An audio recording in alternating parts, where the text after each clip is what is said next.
So, I just got all my assault rifles golden. That's why I'm using the Diamond AN94. Just kidding.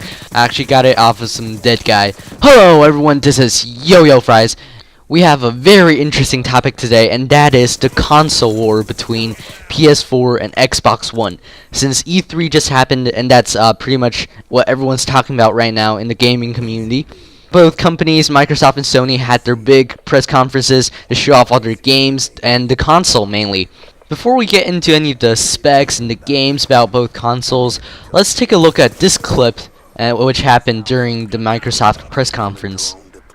The demo features dynamic gameplay that can happen only in Battlefield. Let's take a look.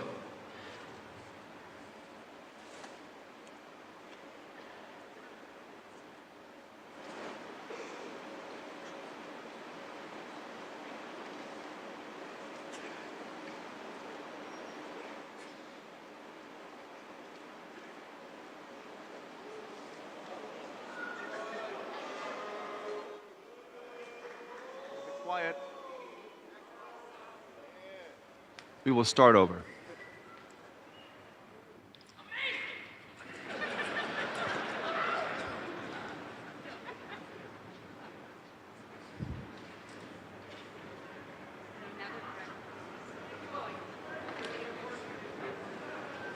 It will happen, I promise.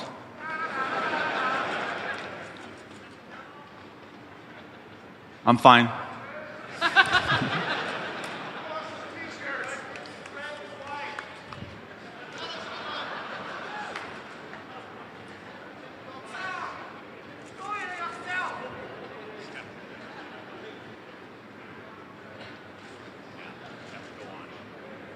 I guess you may see it later. We're continuing. Wow, Microsoft, you screwed up the audio for the trailer of Battlefield 4.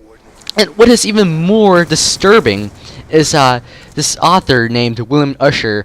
He posts on this gaming forum, or not forum, this like gaming blog website called Gaming Blend, and he had an article that reads, Xbox One games at E3 were running on Windows 7 with NVIDIA GTX cards. I'll get to what that means in a second, but first I want to thank my friend Nuclear for informing me about this website and his article. The Xbox One runs on an AMD GPU. GPU is graphics processing unit, which is the core that processes all the graphics, which makes the graphics look really awesome. And the AMD is a okay average card that's in most consoles. And Windows 7 with NVIDIA GTX card. Okay, so NVIDIA GTX card, that is like the most modern, most stable, high-end graphics processing card right now in the market, and Windows 7, which is the most stable operating system. And by the way, the Xbox One runs in Windows 8. So what does this mean? Does Microsoft not even trust its own operating system? Does Microsoft not even trust its own development kits? And EA COO Peter Moore told the press in an interview that all the Xbox One system booths that everyone tried out, and during the press conference, they were all running on comparable development kits or comparable systems. But let me tell you this.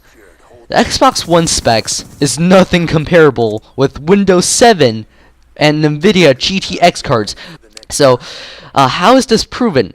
We don't know if they actually used PC specs during the press conference. That I do not know. But there are images, like leaked images. Take a look at these two. So the first one is a little booth in the E3 hands-on experience, whatever, where the people got to try out the Xbox One, and it crashed to this desktop, a Windows 7 operating system. And the second image, when the guy is trying to repair it, you can just make out the three letters GTX. that just proves that at least in like the trials, when the people tried out the Xbox One, those were all running on this high-end PC instead of a development kit of the actual Xbox One. Now that we're done talking about this little Microsoft conspiracy, let's go to the specs and the new policies that Microsoft has imposed on the new Xbox One. Most of you probably already know this, but if you don't, let me just recap it for you guys. So the Xbox One has to connect to the internet every 24 hours to check if you're doing anything fishy with your games, pretty much. Or if you're at a friend's house and you want to log into your account because you have all the diamond guns and stuff, you have to connect to the internet every 1 hour. This probably won't affect any of us since we're all watching this video right now online, but with people that have shitty Wi-Fi or no Wi-Fi at all, so Microsoft clearly doesn't care about these people. You know how nowadays you lend your friend a game to play? Well, with the Xbox One you can't do that anymore since you have to be logged into your account to play the game that is logged onto your account. So, and you don't want to give your friend your account name, username, and password. So it's just not going to happen anymore. You can't lend your friend a game to play. You can give the game to your friend through online transfer. You can only do that once per game. Like one game can only be transferred once to a friend, and that friend has to be your friend on Xbox Live for 30 days. I mean, if it's 29 days, you can't give it to them because you're not that close a friend, I guess. You can still trade in some games at retailers if the developer of the game allows you to. And I guess you can only do that once. Like, if you buy a used game, you can't trade that in since it's already been switched to your account. I don't know if that makes sense, but I guess you can only buy the used game and keep it forever. By doing all this, Microsoft pretty much killed its fan base. I mean, no one's gonna get the Xbox One now.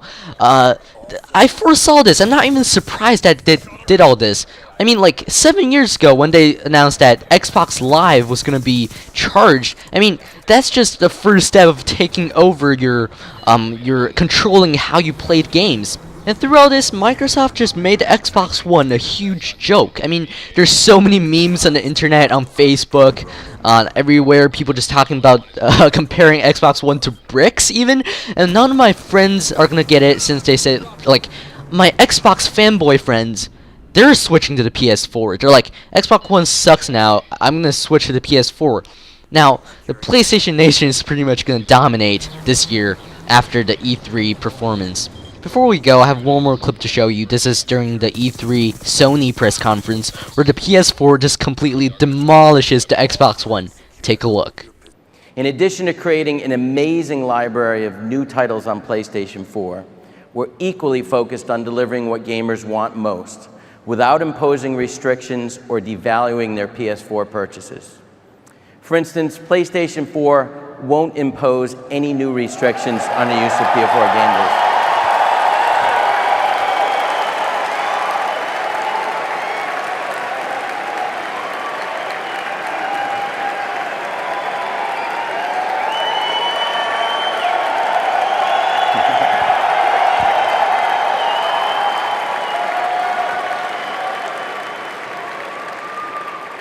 Guess that's a good thing. We believe in the model that people embrace today with PlayStation 3 and continue to demand. Just heard you there. When a gamer buys a PS4 disc, they have the rights to use that copy of the game. They can trade in the game at retail, sell it to another person, lend it to a friend, or keep it forever.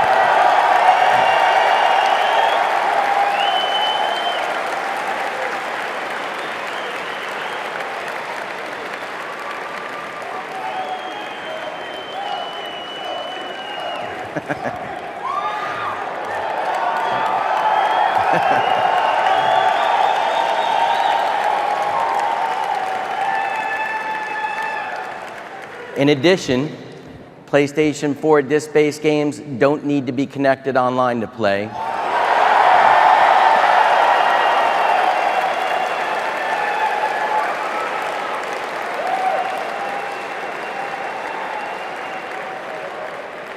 Or for any type of authentication.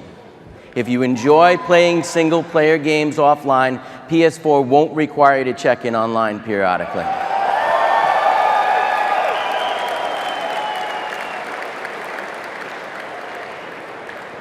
And it won't stop working if you haven't authenticated within 24 hours.